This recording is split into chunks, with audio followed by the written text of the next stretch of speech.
Zechariah. He was a nice person. He was a decent person. He was very smart. He was the only Christian in the whole of the school.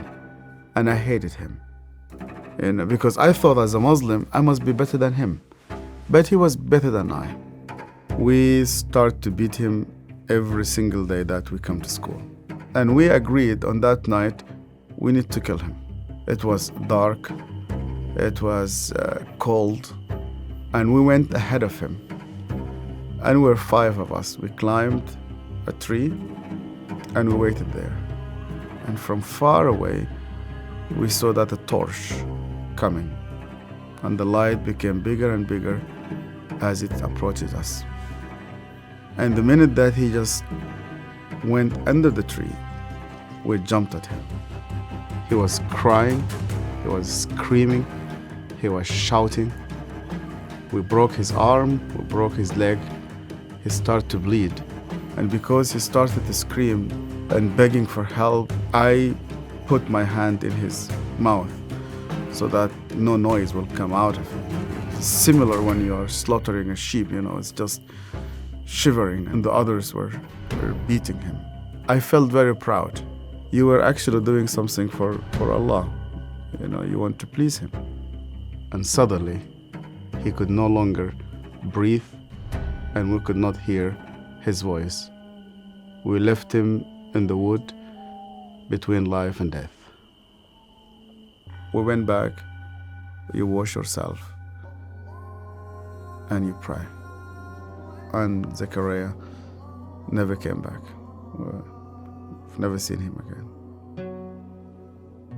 I was born and raised up in a very, very fanatic Muslim family. When I was a child, my father brought me to a Quran school. I was only 8 years old, and my father just dropped me there. They shaved my head. We sat in a circle.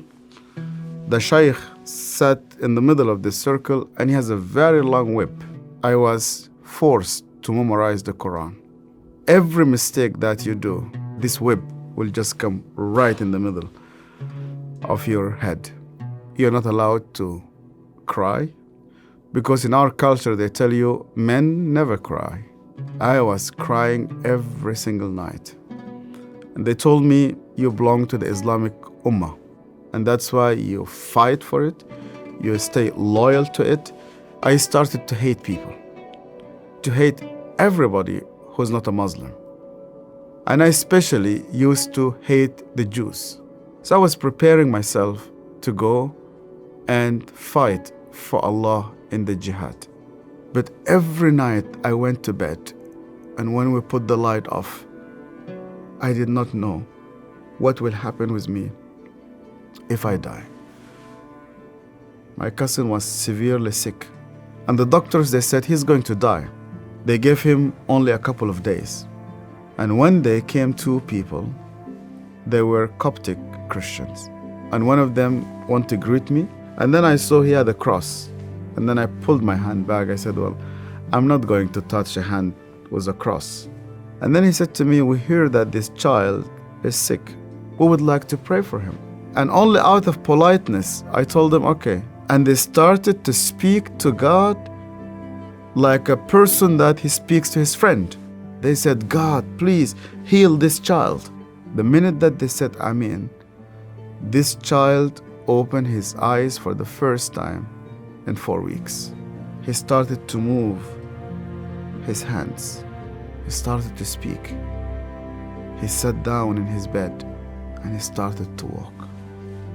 And one of those 2 persons who prayed sat down with me, and he said to me, you know what? The real miracle is that God wants to change your heart. Do you believe that Yeshua is alive? And I told him, yeah. Because according to the Islamic tradition, God took him to heaven and he's alive and he will come back one day. And he said to me, because he's alive, you can speak to him. That changed my entire life. And when I started to read the scripture, nobody needed to convince me to love the Jewish people. The only way for Muslims to start to love the Jews is when they meet Yeshua. I loved my family, I loved my father, I loved my mother, and I loved my community. And when I decided to follow Yeshua, my grandfather and my father said to me, "You are no longer one of us."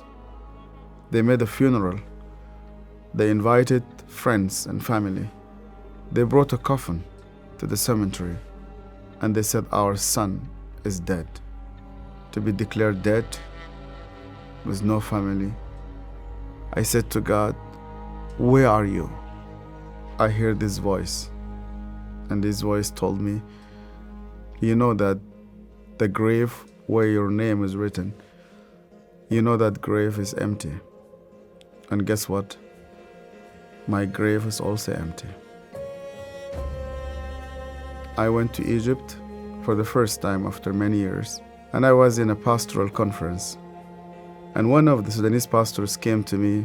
It's an elderly man, gray hair. He started to speak to me and he asked me, "Where did you come from?" I told him my story. He started to cry. And then I asked him, "Why are you crying?" And he said to me, "Do you remember me? My name is Zachariah." And suddenly, I remembered him. The last time I saw him, it was in that dark night. I could hear suddenly the way that he was screaming, even though that was 25 years. Suddenly I started to see his broken arm and broken legs. I started to see the scars which I caused him.